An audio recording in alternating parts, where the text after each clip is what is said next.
How's it going, everybody?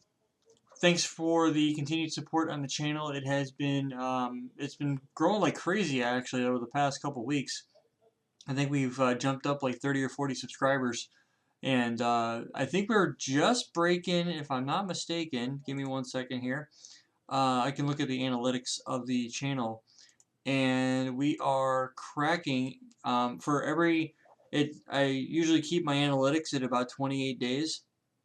And we're looking at over the last 28 days, we've had 180 subscribers, around 16,000 views, and 101,000 minutes, which is huge. I mean, it continues to grow. It sometimes it does dip off a little bit, but you know what? Considering this is me being me and you guys listening, hey, I'll take whatever I can get from you guys. So, um, so what's up? I mean, I can't really talk to you one on one like I'd like to, but this is my way of, we can converse back and forth. So, what I've been working on, obviously, most of you know CCNP service provider.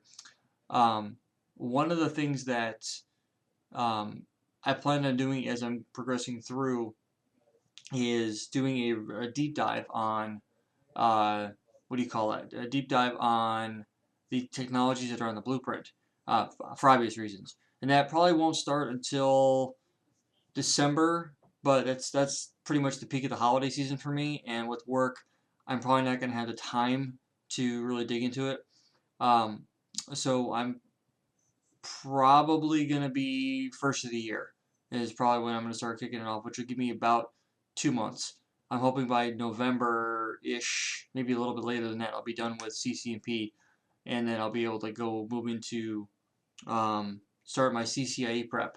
My goal is by Cisco Live time 2017, which is the end of June next year, to be ready to take the written exam. So I'd like to take the written exam at Cisco Live and then take the lab. But I'm not gonna, like, if I don't feel like I'm even anywhere near close, then I won't even waste my time. I've got to be feeling really, really comfortable. But which actually brings me to my next point. For those of you that are following along, I have, at the time of this recording, I have completed, well, I've got all of the videos, the majority, I should say, the majority of the videos for both route and advanced route recorded. Now, I'll be adding a couple videos to each that will be focusing on IPv6, which I would kind of light on for this one. Um, I've already added in the content that I need to for a route that was on the exam that needs to be covered that wasn't already covered, and you guys won't know what that is because there wasn't like an additional video was added. So this information will be, you won't know what that content is, and it'll just be another video that you see in the playlist. So there won't be anything on there that'll make it look any different. So that is the goal with that. I'm planning on taking the advanced route exam here very soon. I'll put a review video out like I did for SP route when I take that. But beyond that, for any of you that are taking the CCNP exams or even CCNA or you're studying CCIE at all, if there's something you would like to see covered or at least a portion of a topic or something along those lines, throw it in the comments below and I will do my best to integrate that into the courses where they fit. So like if you're having you want to talk about multicast, or if you want to talk about MPLS in some sort of capacity, maybe you're rolling something out or you're struggling with something, throw a comment out there on this video. If I don't quite understand what you're asking, or you're asking it's kind of broad and it might take say 10 videos to cover that particular topic, I might ask you to be a bit more specific, or I might have to add a video that I've already done, or to a set of videos that I've already done that may not have included the information you were looking for. So let me know in the comments below what you're looking for, and I will do my best to try to integrate that in, because this is like my only way besides feedback I get from the IEOC to put comments or to take basically viewer feedback in. And I know not everybody on INE knows about my YouTube channel. I don't usually post that information out there because I don't want to mix the two. I usually say in the introductory video that I came from YouTube, and if you look me up, you can find me relatively easily. But at the end of the day, it's up to, I don't like to throw both of those at the same time. So I'm steadily working through CCNP Service Provider. Like I said, I've got route and advanced route mostly recorded. I would say I'm probably 90+% on each one. I still need to record the introductory videos for those courses. And the reason I haven't done that is because I haven't passed CCNP Service Provider yet. So once I do that, I will add those in.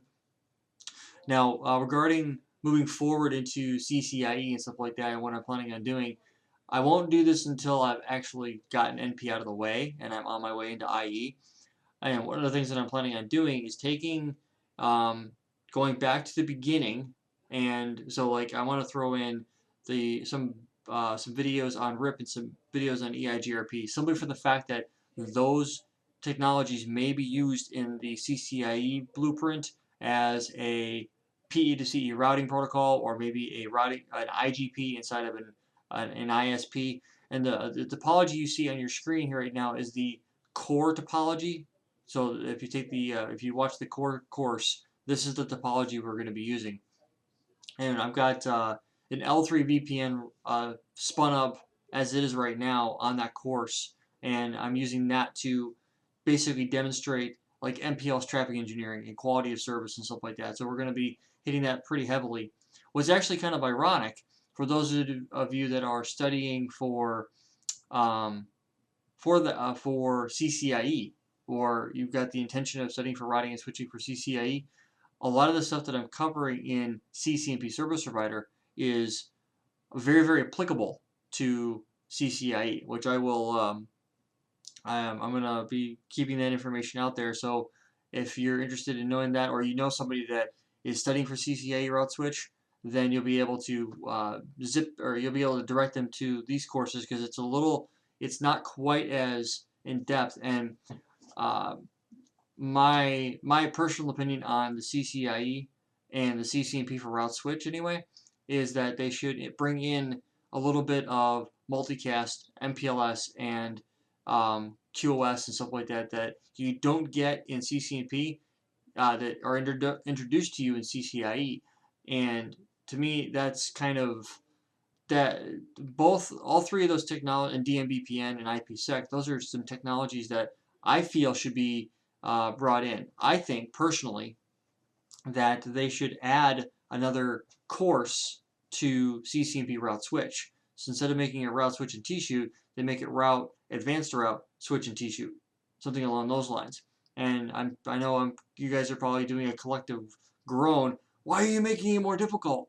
I think it would be beneficial, because in the materials brought to you earlier in your time frame, when it comes to you studying for the tests, you're introduced to MPLS at a different level. You're not tested on it as deep at the CCIE level, or at the CCNP, as you will be at the CCIE level, and it'll give you at least a stepping stone into that. They're already integrating MPLS into CCNA, so I have a feeling, I don't know this for sure, I have a feeling that they're going to eventually start to bring some of that material into CCNP. I think it would be beneficial. They do it for service provider. They should do it for routing and switching.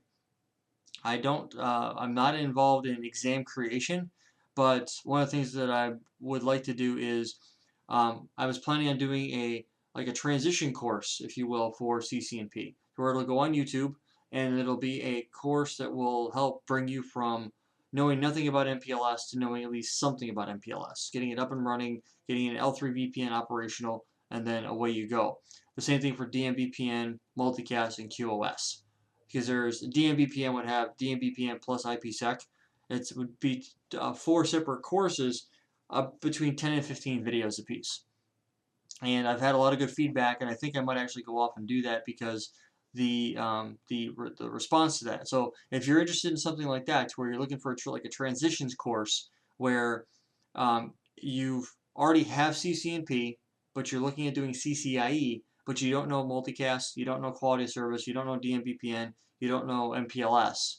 Those are going to be 4 areas of RNS that it took me a long time to go through and eventually bring myself up to speed on. So if you're interested in seeing something like that, let me know in the comments below whether you're interested in the transitions course. Don't just say, yes, I'm interested, because I won't know what you're talking about. So put in there, interested in the transitions course or something along those lines, so that I at least know what you're talking about, and then go from there. Um, so once, if you're interested, I'm gonna need quite a bit of feedback on that, comments, likes, what have you. If there's enough feedback, in another group, I've got probably about 20 people that are interested in doing that. I'm looking for, because at YouTube I have a much larger audience. Um, if you're interested in doing a CCNP to CCNA transitions course covering the technologies that aren't already covered on CCNP, which would uh, pretty much build the advanced route course or the exam, then let me know and I'll cover those and go from there. If one person responds, it's not going to happen. If multiple people respond and say, yeah, I'm interested in doing that, then it's a much greater likelihood that I will go ahead and do it. I'm going to need more than 5. So I've already got 20 elsewhere. I'm looking to get between 20 and 40 is my target here on YouTube. That'll give me a good, I try to keep the numbers low because sometimes it takes a month to get 100 views. So, um, I'm looking by the end of the year, if you, with this video being out for a while, if you all let me know that it's something that you'd be interested in seeing, I will go ahead and put something together for you and go from there. Take like a couple weekends and just bang out some videos and whatnot, because it's going to be information that I already know, and it'll be relatively quick to get that up and running. So one of the things that I plan on doing when I start kicking off CCIE is I have a blog, which most of you know is theriker.blogspot.com, and what I'm planning on doing is going back to a RIP EIGRP and doing that on iOS, iOS XR, and iOS XE, which is basically the CSR 1000V. You can run some iOS V routers if you have. I purchased Viral, so I get the iOS code from them. I can just download it and just run it as a VMDK inside of ESXi. By doing that, I'm able to take that information and I'm able to run iOS inside of ESXi, and it runs as a regular router. I haven't tested out what's capable and what's not capable. I can't answer those questions for you, as I don't know what's supported, what's not. But what I can answer for you is I'm planning on taking those 3 platforms and going through in detail, doing labbing the technology up on those 3 platforms on a per feature basis. So iOS, XE, and XR for RIP, authentication, summarization, etc. For the core competencies. So I'll take a look at the blueprint, see what's there, and take a look at RIP and see what's available. And then whatever is supported on those platforms, I'll take a look and go ahead and do. I'll lab them out, make sure that I know what's going on. I'll take both debugs and Wireshark captures, and I'll build a blog post of that, and it'll be specific. It'll be RIP with authentication, and then once that's been done and I have it documented in my blog, I'm planning on taking that to the next level, and then the third run through it, if you will be a video. The video, at that point, all the bugs should be worked out. I should know the outputs, and I'm doing the actual demonstrations will be done in their own video. And my goal here is to have individual videos per feature. So it'll be RIP with authentication, RIP with summarization, RIP with static routing, RIP with default routing, things along those lines. So that for you, the viewer, if assuming that INE is going to jump on a course like that, that you'll be able to literally go to the playlist and click on, I want to learn about RIP authentication. You'll click on the RIP authentication video and it will jump right in. And I'm planning on taking and doing a theory video separate from the demonstration video. You might say, well, why would you do that? Well, maybe you already understand RIP authentication, that it supports MD5, but you want to go through and you want to just jump into a lab. You understand the technology, you understand the feature. Now you want to actually go test it out. Well, instead of having the demo or what do you call it, the theory in a very basic PowerPoint where I'm walking through and I whiteboard out what's going to happen, what I'll do is I'll have that as a separate video from the demo. So I'll say, RIP authentication theory, RIP authentication demo, and then I'll do clear text and MD5. And then those will be two separate videos. So when you're ready to do the theory, you don't know what rep authentication is. You click on that video, you learn about it. And then you go and you're like, okay, now I know what it is. I want to go ahead and kick it off and do a demo on it. So I'll do two separate videos. This way here, I can already have the information that I need taken care of.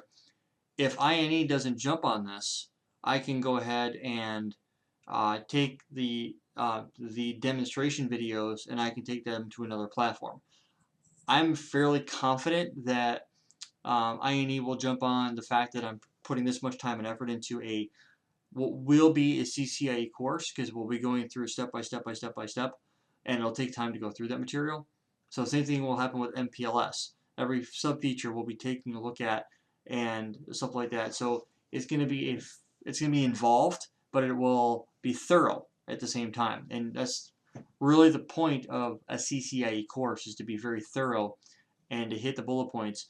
I'm building out the flow of the playlist right now in such a manner that we start off with IGP, then we hit BGP, and then we jump into MPLS. And then when you get into MPLS, everything is in a single autonomous system. Then we move to a multi-autonomous system type of setup. But as we're doing that, it's all of the advanced MPLS configuration, and then we follow that up with traffic engineering, and then we do multicast and the services on top of it, so that it's built in a ground-up approach. And the reason why I'm going at it from that perspective is relatively simple. When I took the CCNP route switch exam, I did it from layer 2, layer 3, and then I built my services on top of that. I didn't just jump right into configuring the material in such a way that I was jumping around too much. I'm planning on having the same or very similar attack style on my the videos, and the whole purpose behind that is so that I'm very what's the word I'm looking for? Not concise, but there's a deliberate walkthrough. So, and the goal with the way that I'm planning on doing it is doing the lab first, then doing the blog post on it with Wireshark captures and debugs and show commands and configuration. And that'll be per feature. So like RIP authentication, MPLS, traffic engineering with fast reroute. And I'm sure that fast reroute is probably more than what I'm thinking about off the top of my head, but that's the goal. And then once the video comes out, the video is polished. I've already got everything figured out, or at least tested for that particular feature, and then I'll be able to go step by step by step. I thought about this probably about 6 months ago when I was planning on doing CCNP service provider, when I was actually recording CCNA service provider, and I thought about it. I was like, well, that'd be a cool course to go through. And INE was interested back then, which leads me to believe they'll be still interested now, because the fact that there's so much out there.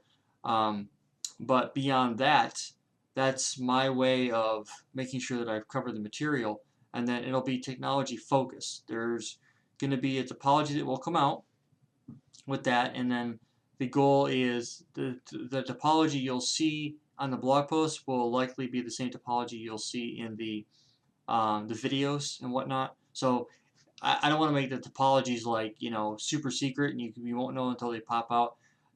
A network diagram is a network diagram as far as I'm concerned. I can change that up, and I'm trying to make them as, how do I put it? I'm trying to make them as trying to make them make as much sense as I can. And the reason for that is because if I bust out a topology without having tested it for the technologies that are going to run on that topology, they may not work in the way that I intended to demonstrate them in. So that's why I'm doing the lab, then the blog, then the video. Because this way here, by the time the video comes up, I can say, okay, well, I was going to do it this way. I can say there was this caveat here or this caveat there, and what I'm planning on doing is, for the bulk of it, is around 20 routers, which is pretty much what you see there.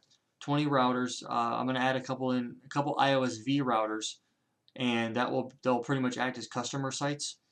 And the goal with all of this is I will taper back I'll add in 2 more iOS XR routers, and I'll take away 2 CSR 1000Vs. So it'll be a 14:6 split, and then I'll have a few extra routers. It'll be 24 total for the CCIE course, and then that will allow me to focus solely on where I need to be. So I'll have like a 9 or a 10 router core for doing the bulk of my demonstrations and testing, and then I'll have another one where it'll be say 4 or 5 on this, 4 or 5 routers on this one, and say 2 or 3 over here or 2 or 3 over here. So the benefit behind that is I've scaled it out to where if I needed to grow to some larger value, then I'll have that flexibility. So I'll be able to test all the advanced capabilities, but still keep it relatively small. And you might be saying, well, 24 routers is pretty big. In the grand scheme of things, yes, it is larger for sure. But it's not so much about the size of the topology. It's about testing the configuration and capabilities of what's out there.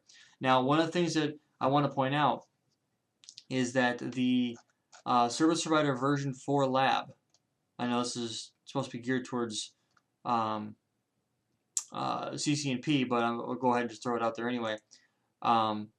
Is that exam is based off of viral. So I'm going to be using all of the versions of code that you would see in the exam. So minus iOS XR, which is on 5.3. I'm going to be using 5.3 for my demonstrations. A really good friend of mine, his name is Nick. I've got his book. If you haven't picked up the CCA Service Provider Comprehensive Guide, I highly recommend that you take a look at that book. It's worth its weight in gold if you were to ask me. The book goes into a lot more detail than what is needed for CCNP, so I'm only using certain aspects of the book to help build the course. But the main factor that I'm looking at it from is the book is already done, so I'm using his testing and his stuff like that as a quote-unquote sanity check to make sure my content is on point. Because then I can just ask him and say, hey, you know, am I looking at this right? Am I interpreting this correctly? And then I've got a resource that I can reach out to and say, hey, I need to make sure this stuff is good. And then I'm reaching out to a guy that has passed the SPB4 exam. And then he also works for Cisco, so he can give me direction as to what shouldn't be, what am I treading into uncharted territory where I shouldn't be going. Now, I'm not going to be doing mock labs until the entire technology section of the blueprint has been covered. Then I'll start looking at mock labs, and then I'll switch over from the raw images in ESXi, and I will flip over to viral at that point, and I'll probably buy the 30 node license as I ramp up for the actual exam and start playing with that. But that's a period of time off. I'm looking at around 8 months from now. I'm thinking I'll have about 7 months once I'm done with NP Service Provider.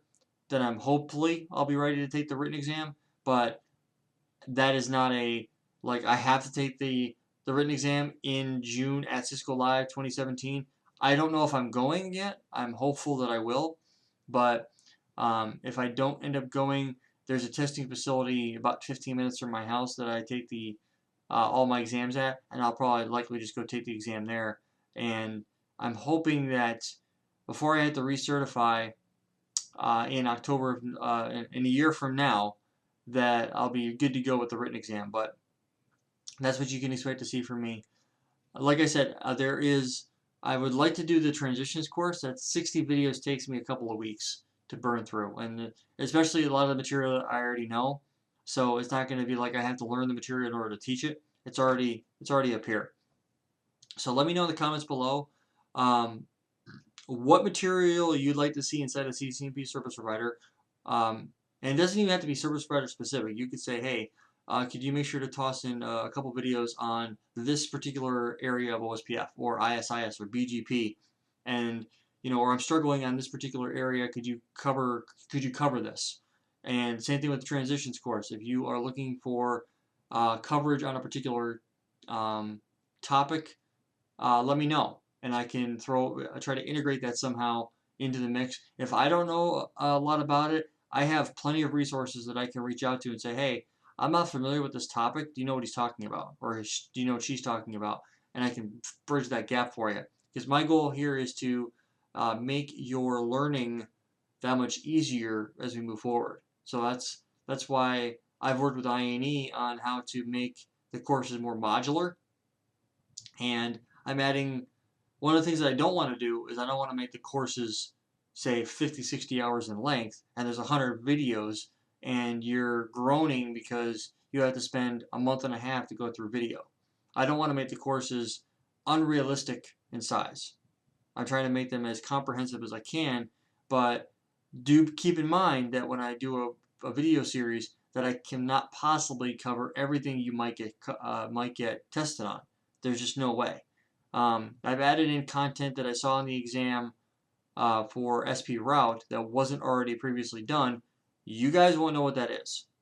I know what it is, and that's as far as it'll go. So you won't know one video from another what was covered and what wasn't covered and things like that. But that's what's going on. Leave a comment in the description in the comments below. I do read those. Please be nice about your comments. I don't like negativity. I will blow your comment away if you go out there and you're calling me names or being negative. I just delete those.